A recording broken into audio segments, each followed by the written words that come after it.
I'm Drew Jarvis and welcome to Care Careers. Over the next 30 minutes, we're going to meet some ordinary people who've done some surprising things.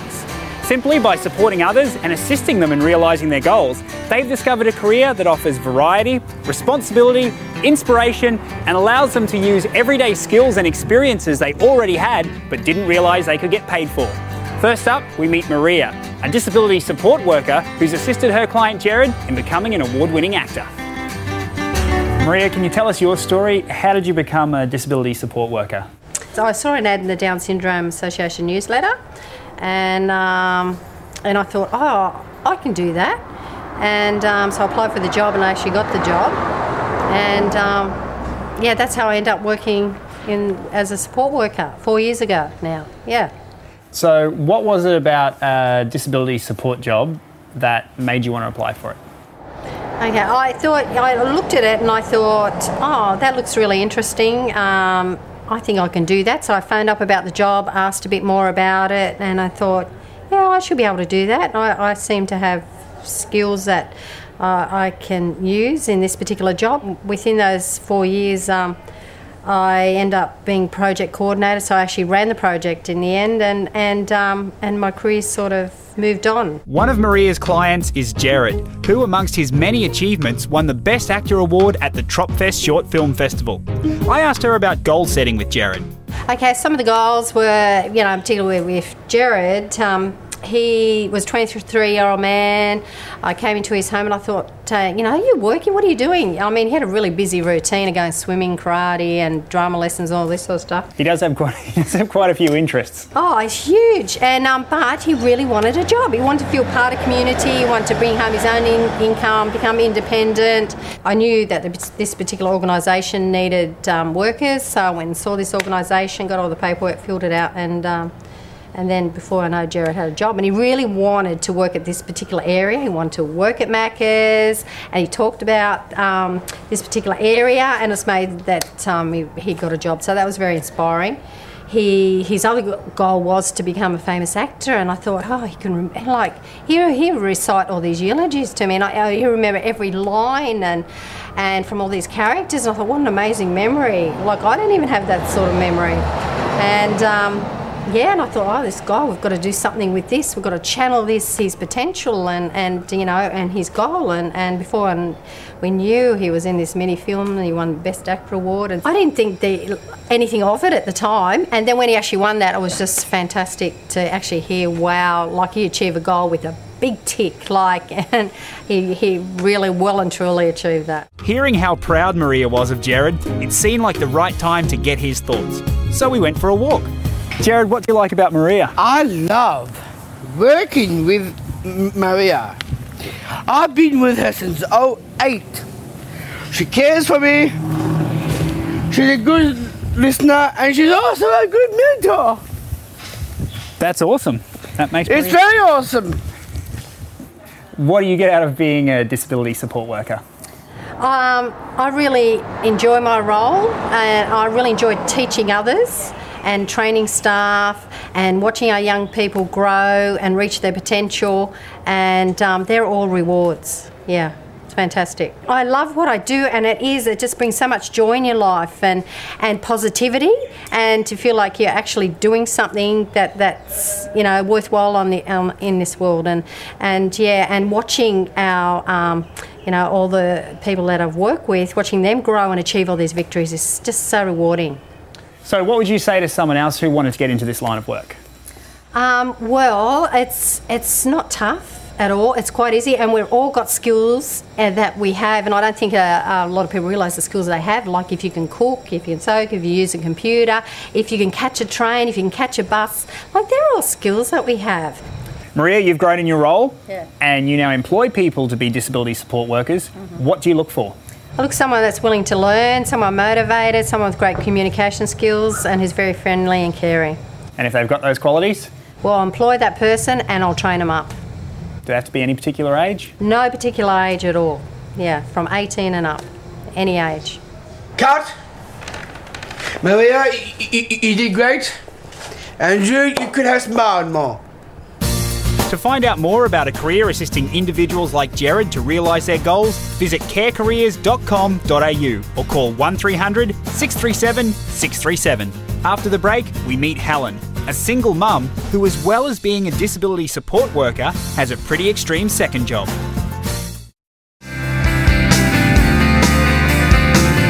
Welcome back to Care Careers. We've come to northern New South Wales to talk to Helen, a part-time disability support worker at her other job. Helen, you work part-time as a support worker. What do you do when you're not doing support work? Well, when I'm not support working, I am a mother of 2 children and I work as a retained firefighter for the New South Wales Fire Brigade. And what sorts of things do you do for the Fire Brigade? Well, we have a lot of fun, obviously. We go out and do things like McHappy Day. We do, obviously, firefighting. And then we do a lot of programs in the community. So we teach the elderly fire safety. We also help with their smoke detector maintenance.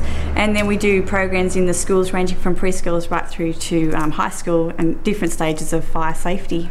Obviously, working part-time in the support sector allows you to manage all 3 roles? It does. It gives me a lot of flexibility. It allows me to be at home of a morning for my children to get them ready for school and their daily activities. And then, of course, I go to work and do my job and then come home and I'm there again for the kids in the afternoon to go through what they've done and experienced for the day. And then, of course, with nights and evenings and weekends, I get to do this job.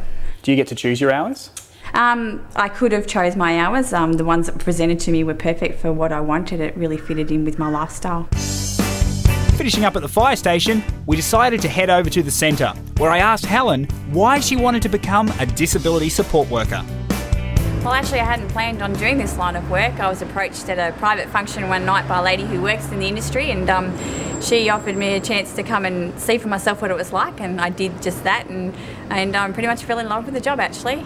So just being in the right place at the right time. Very much so. I mean, had someone said to me 10 years ago, would I be doing it? I would have, just said absolutely not. But no, it's a really great job. Did you need any qualifications? No, it's been trained. I've been trained on the job by the people. They've paid for me to go and do all my training and offered me support in anything I need through resources or, just being able to talk to other people in the industry that have got the qualifications. So they totally train me.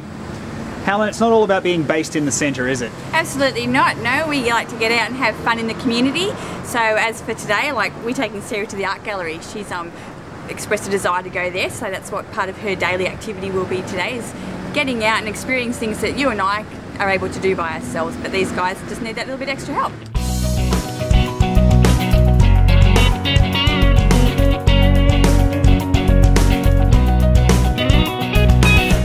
Well, it seems like you've got a lot of great facilities around to assist you and the clients. We do. In our building alone, we have lifters and beds that are capable of helping the clients be comfortable during their stay during the day at the work. But we have the van that we can get out and about in and access places throughout the community, which is great. And people in the community are becoming more aware. So there's wheelchair access venues that we can now take the clients to, whereas before we probably wouldn't have been able to get them out and about to experience different things like that. Okay, was there something that really surprised you about the job then that you hadn't expected? Just the diversity between the clients, how their needs are all individual, obviously like ourselves, but and the range of activities that we all take part in, and just getting out and about with these people and what's involved. So every day is different. It's not the same routine every day. We have a different day every day, which makes it really interesting to come to work because you just don't know what you're going to be up for. So would you say you've learnt a lot from your clients? I have learned a lot. Actually, they've taught me to be a more patient person. I have an open mind now to the daily struggles that these guys go through to be able to achieve even the simplest of goals like catching a bus or getting out into the community, being able to access a shop or a cafe. Can you tell us more about some of the goals that your clients have? Yeah, they all have individual goals that when they come into the program that we try to sit down and work out what it is that they want to achieve. We have one client whose goal is to be able to catch a bus independently. We had another client whose goal was to be able to get his driver's licence, and we have just achieved that goal with him, which was a very amazing process to go through. We have other clients who have wanted to transition from living at home into being by themselves out in the community. And we've also achieved that for a young lady. So what are you and Nige doing now? Well, at about this time every afternoon, we sit out, and this is Nigel's time to chill and relax after having a busy day here at the centre. So we just sit here and talk to people as they walk past, and pretty much just watch the world go by. We have a bit of quiet time, don't we, Nige? Just chilling out. To find out more about flexible and rewarding work like Helen's, visit carecareers.com.au or call 1300 637 637. If seeing what Helen has gained from a career as a disability support worker has sparked your interest, and you like the vibe of teamwork and being surrounded by workmates, then stick around, because the gang from Greenacres are going to show us just how social a care career can be.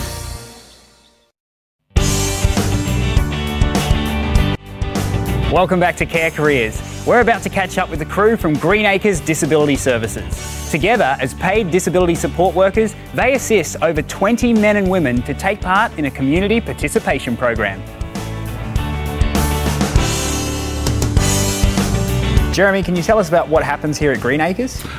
This particular site's community participation program, so we try and do as many things as we can out in the community rather than having centre-based programs. We like to be out and about, keeping busy. We do everything from dramas to bowling, cafes. So how long have you worked in the industry for? 21 years. Wow. Just started off very minor, just going through uni as a sort of a holiday job with kids with special needs as a vacation care program. And funnily enough, some of those kids have now grown up and they're here at the centre, so we've grown up together. And then went to uni, got primary teacher trained, absolutely hated it, and really liked the disability work, so stuck with it. So here I am. What do you love about it? I think it's the interaction with the guys. And having a good team of staff, you know, people to bounce your ideas off, and you know, just have some good fun. A few specially choreographed handshakes I saw going on. Oh yes, that's our special secret handshake that he's taught everybody else. So it's not so secret anymore. But that's, you know, that's gone back. He was one of my guys at Vacation Care, so that's 21 years that we've been doing that secret handshake, so yeah, it's old school. As a leader, what do you look for in team members? Team members, I think it's mostly about personality, you know, what the person's like. I'm sure they do have to do the application sort of stuff, but, you know, it's, for me, it's mostly about gut feeling, about how people are going to go.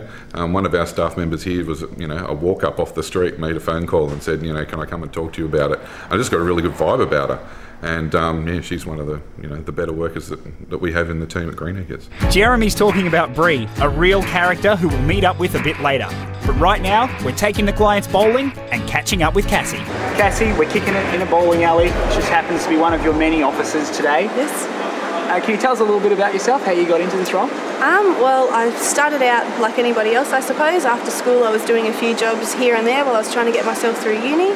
I was doing psychology at the time, and I ended up having a child while I was at uni. So instead of sticking to the psychology path where I actually would have needed a few more years of experience and training, I decided it was time that I needed for my family to go out and get a job, and seen that disability was going to be a great way that I could use my behaviour management skills that I'd already built up and learnt. It's so positive, and there's such a focus on abilities that I don't know why now I would even go back to psychology. I can't see myself sitting in an office every day for 5 days of the week when I get the opportunity to come to places like the bowling alley, basketball, sport, aqua aerobics, movies, you know, all of these activities, plus special things such as, you know, the Easter show, we have special picnic days. I don't know why I would give any of that up for an office job now. So what is it that keeps you here and out of psychology?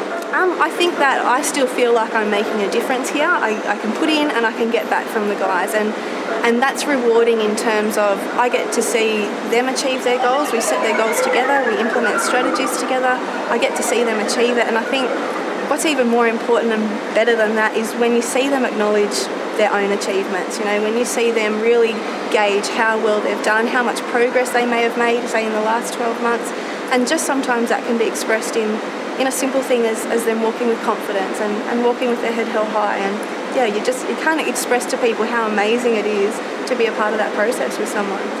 There's obviously lots of those moments. Definitely. Is there one particular moment for you where you've gone, that's it, right there? I'd have to say when I watched a client go to the Sydney Royal Easter Show and they travelled up with their group of peers from Auburn Street, and they were able to face a multitude of crowds. And I had seen this client come from facing severe anxiety, depression, having aggression, suffering from all these things, making it to a centre 5 days a week, and then handling something like the Easter show, which even I could find intimidating at times, having the time of their lives. It's just incredible. You can't put into words what that feels like to witness and be a part of it. That's awesome.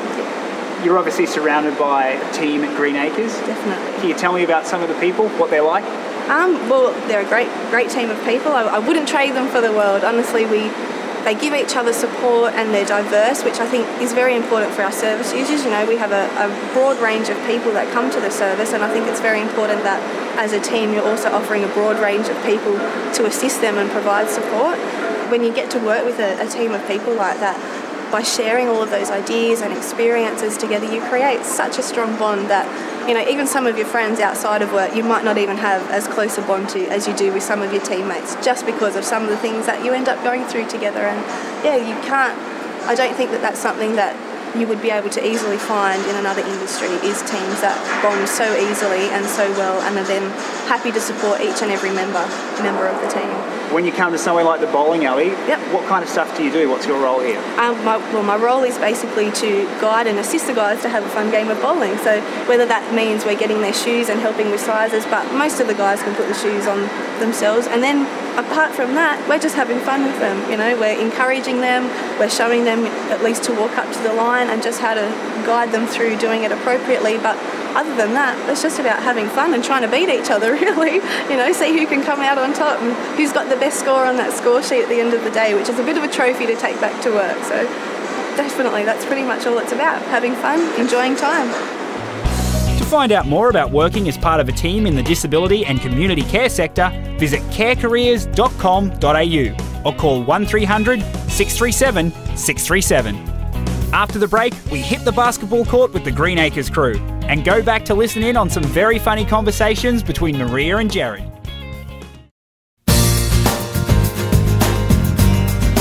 Welcome back to Care Careers. We're with the team from Greenacres and just about to shoot some hoops with Bree. Bree, how did you end up with a job at Greenacres? Well, it's a bit random actually. I was working for a dodgy call centre. I wasn't happy where I was. Saw an ad in the paper and thought, look, I'm going to ring up and see what it's all about. Did you have any qualifications beforehand? No, I had come from a completely different industry. I was lucky, I was fortunate enough to step in and they gave me all the training I needed. I guess I've got my Cert 3, Cert 4 in disabilities now, and I guess now I know what I'm doing out there.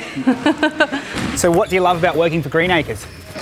I have to say, I just think it's pretty fantastic. I'm stoked. I get to play, like you saw, basketball all day, bowl. I hang out with the guys and I truly do. I have a good time. So what would you say to someone who's looking at getting into this type of career? I guess it's not what you sort of see on the outside. Being in the inside, it's completely different.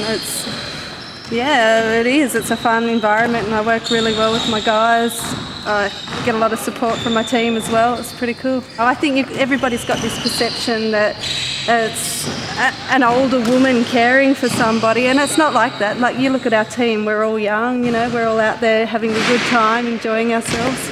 Yeah, it's cool. Was there one particular moment where you just went, bam, this is a job for me? I think I knew the first day. When I started, they told me not to quit my job, and I went home that night and I was like, I'm out of there, I'm getting this job, and I did. I was quite persistent. They were going to give me the job at Greenacres. We've always got a good team behind us. They're always backing us up. Doesn't matter what goes on, someone's always there to support us. So it's cool for that reason, yeah. What are some of the things you've learnt? It sounds very obvious, but I guess patience is the biggest thing I learned. I never realised how not patient I was, but you've got to be patient, and that is one thing I think in this industry you do need to be patient. Bree, what would you say to someone who is possibly considering this as a career? Look, it's not at all what I expected, and I don't think it'll be at all what anyone expects.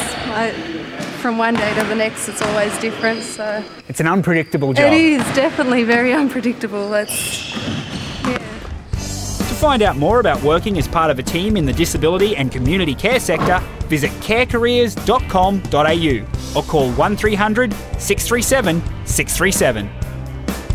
Through Care Careers, we've met some ordinary people doing surprising things. Be it part-time, full-time, or as part of a team, if you're interested in a career that involves supporting individuals to maintain their independence and assisting them in achieving their goals, then a Care Career might be for you. For more information on Care Careers, visit carecareers.com.au or call 1300 637 637. We're going to leave you with a little bit of behind-the-scenes footage of Maria and Jared. I'm Drew Jarvis. Thanks for watching. Hey, now Jared, you said there's 2 things about me you don't like. What's that?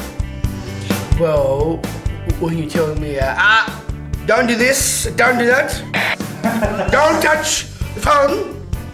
No, Jared, I want you to just stomach you out. I don't like the old Maria, what she used to be like. What do you mean used to be like? Yes. And it's just something I'm teaching. Well, that's about why. Boundaries. That's why. You step over my boundary. That's why you have me. You love me. Then the second part, it's from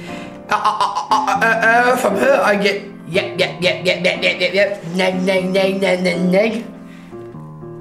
What? That's not the Maria Irene Short that I know. She thinks that I'm out of tune, which I don't believe that because now You're not like Julie Andrews, you know. see what I mean? You can see what I normally get from her. What you're suggesting is maybe that your mum and Maria aren't the best listeners. No, they're not. You finished with the song now? No, not quite. Right, okay. Research on what? Tell them what you researched. I'm going to I'm going to research what I did last year.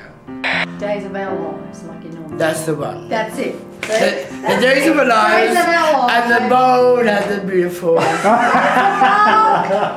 So I don't need to watch Bold and Beautiful anymore because you fill me in with what's happening. Yes, I do. Yeah, there you go.